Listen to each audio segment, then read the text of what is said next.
إلا الله محمد رسول الله لا إله إلا الله محمد رسول الله لا إله إلا الله محمد رسول الله لا إله إلا الله محمد رسول الله.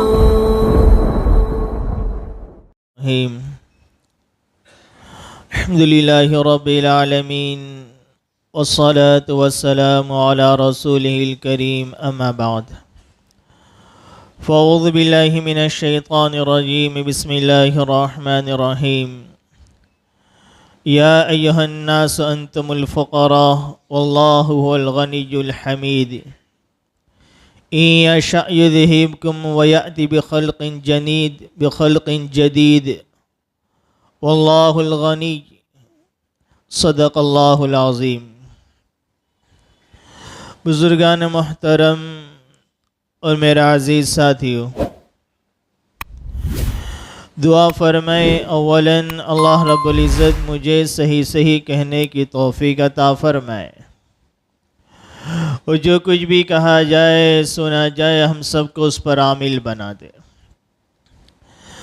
آج کی مجلس میں جس بات کی طرف مجھے توجہ دلانی ہے وہ یہ ہے کہ عاجزی انکساری، اپنے اندر انسان عاجزی پیدا کرے.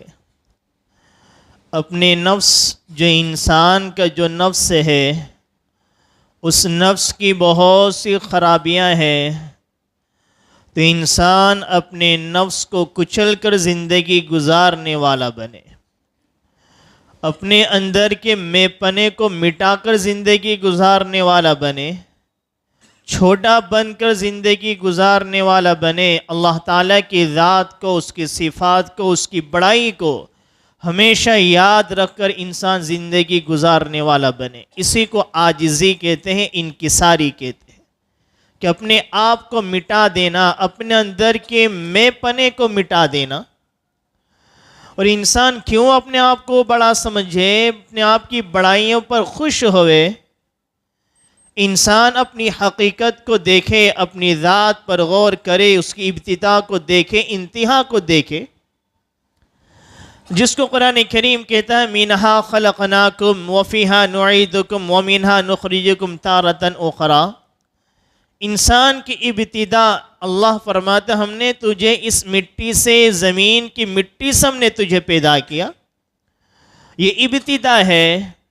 اور انتہا وَمِنْهَا نُعِيدُكُمْ، اور اسی میں ہم تمہیں واپس لوٹا بھی دیں گے. ابتدا بھی مٹی ہے، انتہا بھی مٹی ہے. تو انسان اور مٹی کے اندر عاجزی، عجز، انکساری کی صفت پائی جاتی ہے کہ آپ مٹی کو لے کر آپ اوپر بھی چلے جاؤ، اگر 10 منزلہ پر سے بھی مٹی کو ڈالو تو وہ اوپر نہیں جائے گی، وہ نیچے کی طرف جھکتی چلی جائے گی. اس لیے اللہ نے انسان کو مٹی سے بنائے، اس کے اندر عاجزی آئے، عجز آئے، انکساری آئے، اس کے اندر جھکنے کی صفت پیدا ہو جائے، اکڑنے کی صفت اس کی زندگی میں نہ آئے. اللہ تعالیٰ نے شیطان کو آگ سے پیدا کیا، اور آگ کی صفت اوپر کو اٹھتی ہے.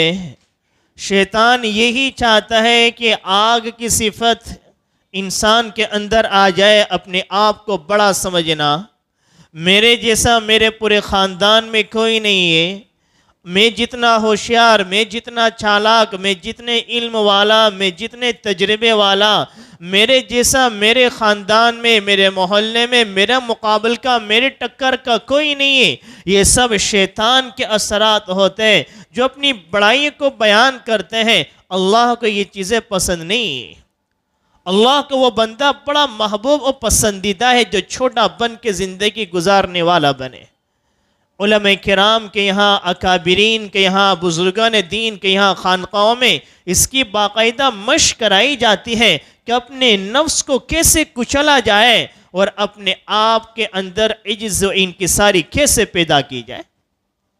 مٹی جب نیچے ہوتی ہے تو وہ محبوب ہوتی ہے، لیکن وہی مٹی جب زمین سے اپنی جگہ کو چھوڑ دیتی ہے، جب وہی مٹی کپڑوں پر لگ جاتی ہے، چہروں پر لگ جاتی ہے، انسان اس کو جھاڑ دیتا ہے. کپڑے کو جھاڑ دیا، چہرے کو دھل دیا، کپڑے کو دھل دیا. جب تک وہ اپنی جگہ پر تھی، وہ مقام تھی، صحیح سالم تھی، جہاں اس نے اپنے مقام کو بدلا، اپنے مرتبے کو بدلا، جس پوزیشن سے اپنے آپ کو اوپر لے کر گئی تو اس کو مٹا دیا جاتا ہے۔ اسی طریقے علماء کرام فرماتے ہیں، اکابرین فرماتے ہیں، ہم انسان ہیں، ہمارے اندر عاجزی ہو، انکساری ہو، چھوٹا پن ہمارے اندر موجود ہو، ہر ایک کو ہم عزت دینے والے بنے، ہر ایک کو اپنے سے اچھا سمجھیں، اور اللہ تعالیٰ کی ذات کی بڑائی ہر وقت ہماری نظروں کے سامنے ہو۔ اور جب انسان اپنے آپ کو بڑا سمجھتا ہے، اس کے اندر عجز، انکساری کی صفت ختم ہوتی ہے۔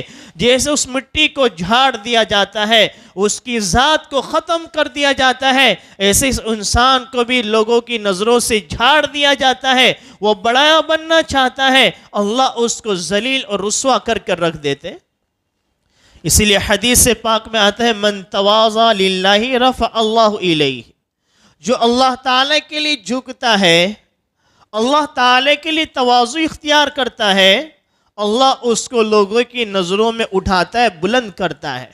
اور جو اپنے آپ کو بلند کرنے کی کوشش سے کرتا ہے، اپنے آپ کو اونچا بتانے کی کوشش سے کرتا ہے، اللہ اس کو مٹاتا ہے، ختم کر کے رکھ دیتا ہے۔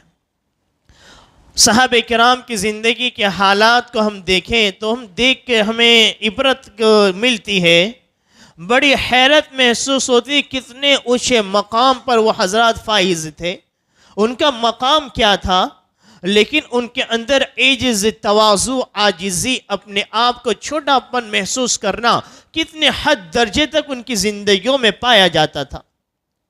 خلیفہ اول حضرت ابوبکر صدیق رضی اللہ تعالیٰ عنہ، ان کی شخصیت سے کون نا واقف ہے؟ پہلے خلیفہ ہے، ہمارے نبی کے سسر ہے، عشرہ مبشرہ میں سے ہے، وہ صحابی ہے کہ ہمارے نبی کریم صلی اللہ علیہ وسلم نے دنیا میں حضرت ابوبکر صدیق کو جنت کی بشارت دے دی تھی۔ رفیق غار ہے، رفیق سفر ہے، جو مقام حضرت ابوبکر صدیق کا صحابہ کرام میں ہے، وہ کسی اور صحابہ کا نہیں ہے۔ اللہ نے وہ مقام عطا فرمایا، زندگی میں بھی رفیق ہے، زندگی میں بھی ساتھ ہے، اور مرنے کے بعد بھی قبر بھی ایک دوسرے کی دونوں میں ساتھ قبر میں آرام فرما رہے ہیں۔ کتنا اونچا مقام ہے۔ ایک موقع پر ہمارے نبی نے فرمایا کہ میں نے تمام کے حق کو ادا کر دیا، مجھ پر جتنے لوگوں کے حق تھے، احسان تھے، میں سب کو چکاتا چلا گیا، ابوبکر کے حق کو میں نہیں ادا کر سکتا، ان کے احسان کو میں بدلہ نہیں دے سکتا۔ وہ مقام ہے۔ اتنے بڑے صحابی ابوبکر صدیق کہ ہمارے نبی نے اپنی حیاتی میں، اپنی موجودگی میں ابوبکر صدیق کو اپنی موجودگی میں مصلی پر، اپنے مصلی پر کھڑا کیا۔ نبی کی موجودگی میں آپ علیہ السلام نے اپنی موجودگی میں ابوبکر صدیق کو اپنے مصلی پر مسجد نبی میں کھڑا کیا۔ کتنا اونچا مقام ہوگا۔ لیکن وہی ابوبکر صدیق کی عاجزی، تواضع، انکساری، اپنے اندر کے میں پنے کو کیسا مٹایا ہوا تھا، کبھی اپنے آپ کو بڑا نہیں سمجھا کہ میرے جیسا پورے عرب میں کوئی نہیں، میرا ثانی کوئی نہیں، میرے مقابل کا، میرے ٹکر کا کوئی نہیں۔ کبھی تو رونے لگ جاتے، اور کبھی کسی گھاس کے تنکوں کو دیکھتے تو کہتے ایک کاش کہ میں کسی گھاس کا تنکا ہوتا، کوئی جانور کھا لیتا، میرا قصہ ختم ہو جاتا۔ کتنی عجز، عاجزی حد درجے کی ان کی زندگیوں میں پائی جاتی تھی۔ اعمال تو ان کی جنت والے تھے، جنت میں جنت کی بشارتیں مل چکی تھی۔ ہمارے اعمال وہ درجے کے نہیں، کچھ اعمال ہم کر لیتے ہیں، پھر اپنے آپ کو ہم معاشرے میں، سوسائٹی میں، اپنے فیملی میں، اپنے خاندان میں، اپنے گھروں میں اپنے آپ کو سب سے ممتاز سمجھتے ہیں۔ یہ شیطان کا بہت بڑا دھوکہ ہے۔ انسان عبادت کرتا رہے، اللہ کا قرب حاصل کرتا رہے، لیکن دوسری طرف یہ سمجھے کہ میرے جیسا معاشرے میں کوئی نہیں، میں سب سے کم درجے کا انسان ہوں۔ کتابوں میں ایک بزرگ کا واقعہ لکھا ہوا ہے کہ ایک علاقے میں بارش نہیں ہو رہی تھی۔ گاؤں والوں نے باتیں کی کہ شاید ہماری بستی میں کوئی گنہگار ہے، اس کے گناہ کی نحوست سے بارش نہیں ہو رہی۔ ایک اللہ والے بزرگ ہے، دیندار ہے، دن رات اللہ کی عبادت میں گزر رہی ہے۔ انہوں نے جب لوگوں کی یہ بات سنی کہ ہماری بستی میں ایک شخص ہے جو گنہگار ہے، جس کی وجہ سے یہ بارش شروع کی ہوئی ہے، انہوں نے اپنے آپ ہی کو گنہگار سمجھا کہ میں ہی اس بستی میں سب سے بڑا گنہگار ہوں۔ اور ہمارا حال یہ کہ جب کوئی بات آتی ہم دوسروں کی طرف اس کو منتقل کرتے ہیں، اس کی وجہ سے یہ ہوا، میں تو بالکل پاک اور صاف ستھرا، اس کی وجہ سے یہ خرابی ہوئی۔ تو وہ بزرگ اس بستی سے نکل گئے، اپنے آپ کو سب سے بڑا گنہگار سمجھا۔ اسی کو عجز کہتے ہیں، انکساری کہتے ہیں، اپنے نفس کو مٹانا کہتے ہیں کہ میں ہی گنہگار ہوں کہ میری وجہ سے پوری بستی پریشان ہے۔ اس بستی سے نکل گئے، حالانکہ وہ نیک ہے، عبادت گزار ہے، 5 وقت نمازوں کا اہتمام کرنے والے، راتوں کو جا کر اللہ کی بندگی کرنے والے، تہجد گزار ہے، نوافلوں کا اہتمام کرنے والے، تسبیحات کا ورد کرنے والے، لیکن اس بستی سے نکل گئے کہ میں ہی اس گنہگار ہوں، میری گناہ کی نحوست سے یہ بستی والے پریشان ہیں۔ اللہ کو یہ عمل اتنا پسند آیا کہ جس مقام پر تھے اس مقام سے ابدال کے مقام تک پہنچا دیا۔ تو یہ اصل چیز ہے کہ اپنے اندر عجز پیدا کرے، میں پنے کو ختم کرے، اور یہ مشق کرنے، محنت کرنے سے یہ چیزیں پیدا ہو سکتی ہیں۔ ورنہ کتابوں میں لکھا ہے بڑے بڑے عبادت گزار، عابد، عبادت کرنے والے، دین رات اللہ کی عبادت میں گزارنے والے، لیکن جہاں ان کے اندر میں پنا آ گیا کہ اپنے آپ کو دوسرے سے بڑا سمجھ لیا، عجز انکساری کی صفت ان کی زندگیوں سے ختم ہو گئی۔ کتابوں میں واقعات لکھے ہوئے ہیں، اللہ نے ان کے لیے جہنم کا فیصلہ فرما دیا۔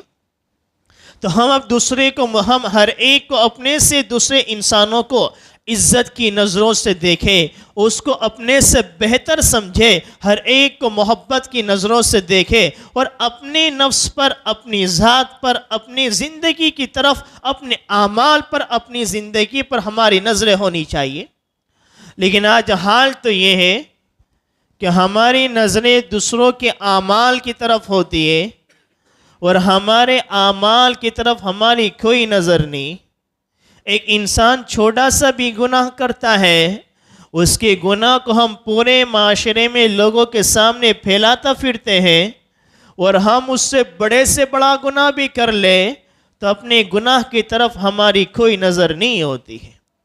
تو یہ بالکل غلط بات ہے کہ اپنے اندر عجز، عاجزی، انکساری پیدا کرے، میں پنے کو ختم کیا جائے۔ علماء کرام نے اپنے اندر کے میں پنے کو بڑی اچھی مثال سے سمجھایا ہے کہ ایک بکری ہوتی ہے۔ علماء کرام نے فرمایا، بزرگوں فرماتے اس مثال کے ذریعے کہ ایک بکری ہوتی، جب بکری میں کرتی ہے تو اس کا انجام یہ ہوتا ہے کہ گلے پر چھری چڑھائی جاتی ہے، اس کے گلے پر چھری کو چلایا جاتا ہے، اس کی کھال کو اتارا جاتا ہے، اس کے ٹکڑے ٹکڑے کیے جاتے ہیں، اس کی بوٹی بنائی جاتی ہے، اس کو آگ پر بھونا جاتا ہے، اور اس کو 32 دانتوں کے درمیان چبایا جاتا ہے۔ یہ اس کا انجام ہے۔ جب اس نے میں کیا تو اللہ نے اس کو وہ انجام پہنچایا۔ اس لیے انسان میں پنے کو نہیں بلکہ تو کے سامنے والے کو عزت دے۔ اللہ تعالیٰ قرآن کریم میں فرماتے یا ایھا الناس انتم الفقراء واللہ الغنی۔ اللہ تعالیٰ قرآن کریم میں فرماتے اے انسانوں، اللہ نے صرف چند کسی جماعت کا لفظ انتخاب نہیں کیا، یا صرف یوں نہیں کہا کہ ایک غریب لوگ نہیں کہا، بلکہ یا ایھا الناس کہا، دنیا کے تمام انسان آ گئے، فرمایا انتم الفقراء، تم فقیر ہو، تم غریب ہو۔ اللہ تعالیٰ قرآن کریم میں فرما رہے یا ایھا الناس انتم الفقراء۔ جب اللہ تعالیٰ ہمیں فقیر سے خطاب فرما رہا ہے، پھر ہمارے پاس ایسی کون سی دولت ہے کہ اپنی دولت سے اپنے آپ کو بڑا سمجھے؟ ہمارے پاس کون سا ایسا علم ہے کہ ہم اپنے علم سے اپنے آپ کو بڑا سمجھے؟ ہمارے پاس کون سی ایسی عقل مندی ہے ہم اپنی عقل کی وجہ سے اپنے آپ کو معاشرے میں دوسرے سے ممتاز سمجھے؟ ہمارے پاس ایسا کون سا ہنر ہے اپنے ہنر کی وجہ سے اپنے معاشرے، سوسائٹی میں اپنے آپ کو سب سے بڑا سمجھے اور دوسروں کو حقیر کی نظر سے دیکھے. یا ایھا الناس انتم الفقراء، اللہ فرمائے تم فقیر ہو، محتاج ہو. واللہ الغنی، اللہ غنی ہے، واللہ بے نیاز ہے. اس اللہ کے خزانے میں کوئی کمی نہیں ہے. انسان جتنا انسان کو دیا جائے انسان اتنا ہی محتاج ہوتا ہے. جو جتنا مالدار ہوتا ہے وہ اتنا ہی زیادہ محتاج ہوتا ہے. غریب آدمی چند روپے میں ایک چند لقمے میں زندگی گزار دیتا ہے. غریب آدمی ایک ہی کھانے پر اپنی رات کو بسر کر لیتا ہے. غریب آدمی اگر ایسی نہ ہو، پنکھا بند ہو، تب بھی وہ زندگی گزار لے گا. مالدار آدمی وہ ضرورت کا زیادہ محتاج ہے. کھانے میں زیادہ چیزیں ہوگی تبھی اس کا پیٹ بھرے گا. جب تک گھر میں ایسی نہیں چلے گا اس کو نیند نہیں آ سکتی. تو جتنا انسان مالدار ہے اتنا ہی زیادہ وہ محتاج ہے. یا ایھا الناس انتم الفقراء، اے انسان تم فقیر ہو، محتاج ہو. اللہ کے محتاج ہے، وہ اللہ غنی ہے، اللہ بے نیاز ہے. اللہ کسی کا محتاج نہیں اور اسی کے وہی تعریف کے لائق ہے. پوری کائنات اسی کی حمد کو بیان کرتی ہے. تو اپنے اندر عاجزی پیدا کرے، عجز پیدا کرے، انکساری پیدا کرے. علی کرم اللہ وجہہ یہ خلفۂ راشدین میں سے ہے. ان کے حالات میں لکھا ہے کہ ایک شخص تابعی میں سے ایک شخص جب آیا تو وہ حضرت علی کو نہیں جانتا تھا. چہرے کے اعتبار سے حضرت علی کو نہیں دیکھا تھا. نام تو سنا تھا، سبھی جانتے، لیکن چہرے کے اعتبار سے نہیں دیکھا تھا. تو اسی شخص نے حضرت علی سے ملاقات کی. ہمارے نبی نے حضرت علی کے بارے میں بھی دنیا میں جنت کی بشارت دے چکے تھے کہ حضرت علی یہ عشر مبشرہ میں سے وہ 10 صحابی جن کو ہمارے نبی نے دنیا ہی میں جنت کی بشارت دی تھی. اس 10 صحابہ میں سے علی بھی ہے. حضرت علی جن کے بارے میں ہمارے نبی نے فرمایا یہ تو علم کے شہر کا دروازہ ہے. باب مدینۃ العلم، علم کے شہر کا دروازہ ہے. حضرت علی کے بارے میں ہمارے نبی نے فرمایا.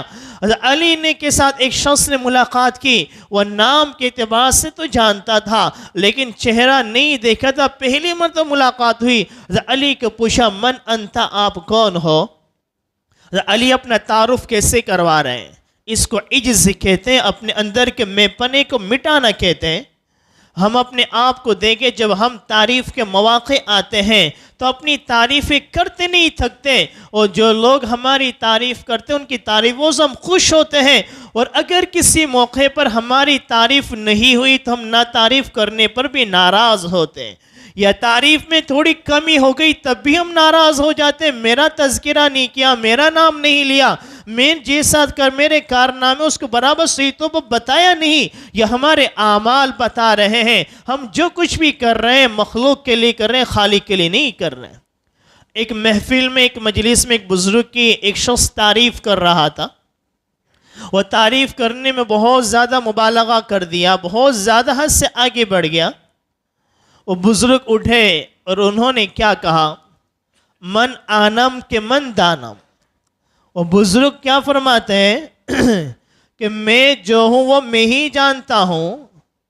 جب انہوں نے حد سے زیادہ تعریف کرنے میں الفاظ کی زیادتی کر دی تو بزرگ نے مائک لیا اور کہا من آنم کے من دانم، میں جو ہوں وہ میں ہی جانتا ہوں. یہ نہیں جانتے ہیں تو میں اس تعریف کے قابل نہیں ہوں جو تعریف یہ میرے متعلق کر رہے ہیں. اکابرین بزرگان دین کا تو یہ ماحول تھا کہ وہ لوگوں کی تعریف سے خوش نہیں ہوتے تھے بلکہ ان کی نظر اپنے نفس پر ہوتی، اپنے گناہ پر ہوتی اور اپنے اعمال پر ہوتی اور اس بات کی طرف ہوتی کہ میں اس تعریف کا مستحق نہیں ہوں. حضرت علی سے ایک شخص نے ملاقات کی. من انت، آپ کون ہو؟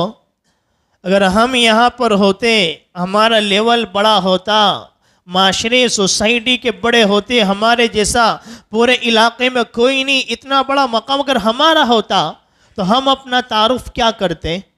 کتنے بڑے صحابی ہیں، خلیفہ ہے، لیکن ایک انسان پوچھ رہا ہے من انت، آپ کون ہے؟ ان کے عاجزی. حضرت علی کا کیا جواب ہے؟ میں ایک مسلمان ہوں. حضرت علی نے اپنا نام بھی نہیں بتایا کہ میں علی ہوں، خلیفہ ہوں، میں تو فلاں صحابی ہوں، فلاں ہوں، نہیں، میں تو ایک مسلمان ہوں. یہ اپنے اندر یہ جملہ بتا رہا ہے ان صحابہ کرام نے اپنے اندر کے میں پنے کو مٹایا ہوا تھا۔ حضرت شیخ سعدی رحمۃ اللہ علیہ بہت بڑے عالم گزرے ہیں، ان کے حالات میں لکھا ہے کہ اس دور میں، جس دور میں شیخ سعدی رحمۃ اللہ علیہ تھے، اس دور میں نہ فلائٹ تھی، نہ ٹرین تھی، نہ کار تھی، نہ بائکیں تھی، نہ موبائل تھا، نہ اخبارات تھے، اس دور کی بات ہے۔ لیکن اس دور میں بھی شیخ سعدی کو اللہ نے اتنا علم سے اور ان کی بزرگی سے ایسا نوازا کہ علماء کرام نے لکھا ہے کہ حیرت ہوتی اس وقت کے دور میں، اس دور میں بھی پوری دنیا میں شیخ سعدی رحمۃ اللہ علیہ کے نام کو لوگ جانتے تھے۔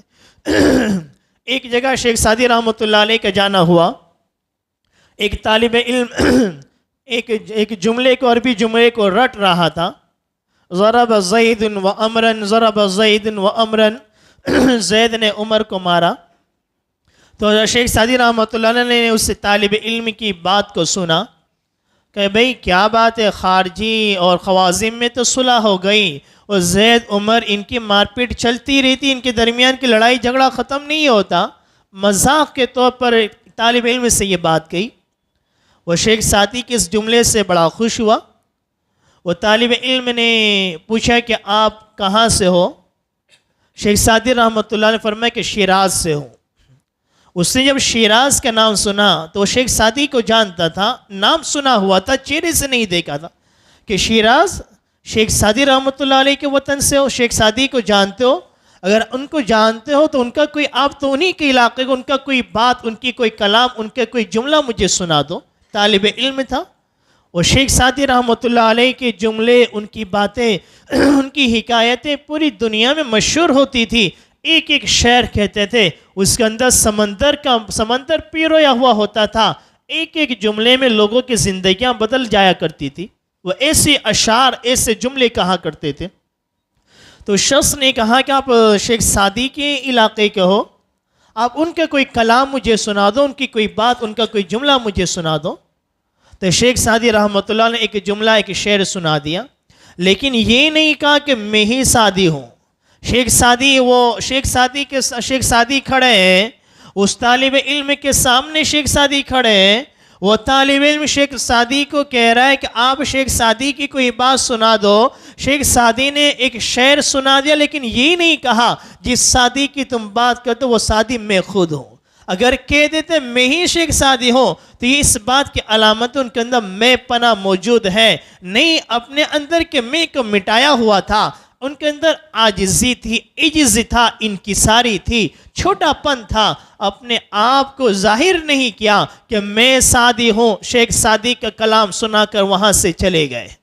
علماء کرام فرماتے ہیں ایک وقت تو وہ تھا کہ لوگ اعمال کرتے تھے اور عمل کر کے اپنے عمل کو چھپاتے تھے، کہیں میرے عمل کے بارے میں کسی کو پتہ نہ چل جائے۔ اگر لوگوں کو کسی کو پتہ چل گیا تو میرے عمل میں ریا شامل ہو جائے گی، دکھلاوا آ جائے گا۔ لوگ عمل کر کے ڈرتے تھے، عمل کر کے اپنے اعمال کو چھپایا کرتے تھے۔ پھر ایک وقت آیا، لوگ اپنے عمل کرتے تھے اور اپنے عمل کر کے اپنے عمل کا اظہار کر دیتے تھے لوگوں کے سامنے کہ میں نے یہ کیا ہے، میں نے وہ کیا ہے، میں نے یہ کر لیا، میں نے وہ کر لیا۔ پھر اس کے بعد آج کا دور یہ دور وہ دور ہے، انسان ابھی عمل کرتا بھی نہیں، صرف ارادہ کرتا ہے اور اپنے ارادوں کو لوگوں کے سامنے شیئر کر دیتا ہے، اظہار کر دیتا ہے۔ میرا یہ کام کرنے کا ارادہ ہے، میں یہ کرنے والا ہوں، میں مسجد بنانے والا ہوں، میں فلاں کام کرنے والا ہوں، میں نے سوچا میں یتیموں کے لیے یہ کام کرنے والا ہوں، میں مسکینوں کے لیے یہ کام کرنے والا ہوں، میں غریبوں کے لیے یہ کروں گا، میں مسلمانوں کے لیے ابھی کرا نہیں، یہ صرف ارادہ ہے۔ ایک اچھا کام مسلمانوں کے لیے، قوم کے لیے کرنے والے کیا نہیں، اور اس سے پہلے لوگوں کے سامنے اس کو ظاہر کرتے پھرتے ہیں میں یہ کرنے والا ہوں، فلاں کرنے والا، ابھی کیا بھی نہیں اور اس کو لوگوں کے سامنے بیان کر دیا۔ تو عمل، ہم سوچیں کہ ہمارے اعمال اگر اپنے اندر میں پناہ ختم ہو جائے تو انسان جو بھی عمل کرے گا اللہ تعالیٰ کے لیے کرے گا، اور جہاں اس کے اندر بڑائی آ جائے، دکھلاوا آ جائے، پوری زندگی وہ عبادتوں میں گزار دیں لیکن دوسروں کو وہ غلط نظروں سے دیکھتا ہے، دوسروں کو حقارت کی نظر سے دیکھتا ہے، اپنے آپ کو بڑا سمجھتا ہے، تو یہ پوری زندگی عبادتیں اس کو جہنم سے بچا نہیں سکتی ہیں۔ آخری ایک بات کی کہ اپنی بات کو ختم کروں کہ ایک بادشاہ نے ایک عابد کو، عبادت گزار تھا، علاقے میں اس کی عبادت بڑی مشہور تھی کہ یہ شخص ہمارے علاقے میں بڑا عبادت گزار ہے، نیک شخص ہے۔ تو ایک بادشاہ نے اپنے گھر ان کو دعوت دی، انہوں نے اپنے بیٹوں کو بھی ساتھ لے کر گئے، لیکن جب دسترخوان، شاہی دسترخوان لگا ہوا تھا، شاہی دسترخوان پر کھانے بیٹے بہت تھوڑا سا کھایا، اتنا بھی نہیں کھایا جس سے پیٹ بھر جائے، اور طرح طرح کی کھانے کی قسمیں موجود تھی۔ پھر جب نماز کا وقت آیا تو نماز کے لیے کھڑے ہوئے اور بہت لمبی نماز پڑھی۔ عام طور پر اتنی لمبی نماز پڑھنے کی عادت نہیں تھی، لیکن لمبی نماز پڑھی۔ جب گھر آئے تو بیوی سے کہا، بیٹا بھی سمجھدار تھا، بیٹا بھی ساتھ میں تھا۔ جب گھر آئے تو بیوی سے کہا کہ بھئی کھانا نکالو، بھوک لگی۔ بیٹے نے کہا کہ ہم تو بادشاہ کے یہاں پر کھانا کھا کر آئے، آپ نے کھانا نہیں کھایا؟ تو باپ نے کہا کہ میں نے کم کھایا، وہ کم اس لیے کھایا کہ بادشاہ کی نظر میں میرا مقام بڑھ جائے، کہ دیکھو دنیا کی بڑی بڑی نعمتیں موجود ہیں، پھر بھی کسی چیز کی طرف توجہ نہیں، کتنا تھوڑا سا کھایا، دنیا سے کسی پہ رغبت ہے۔ تو یہ کام، یہ چیز مجھے آئندہ کام آئے گی، اگر کوئی کام مجھے پڑ گیا تو بادشاہ کو ہم کہہ دیں گے ہمارا کام آسان ہو جائے گا۔ وہ لڑکا کہنے لگے کہ آپ نماز بھی دوبارہ پڑھ لیجئے کہ آپ نے نماز ایسی نہیں پڑھی جو آپ کو آئندہ کام آئے۔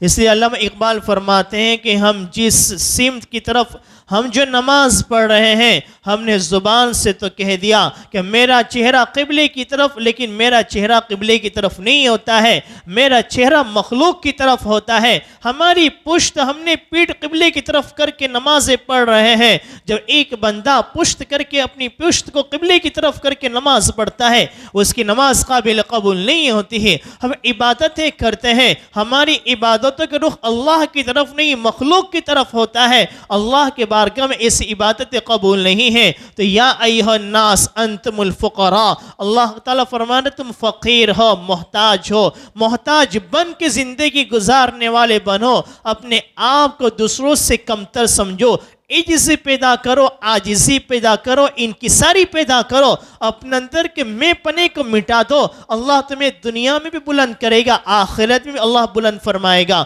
اللہ جو کچھ کہا گیا ہم سب کو اس پر عمل کرنے کی توفیق عطا فرمائے، آمین۔ وما علینا الا البلاغ۔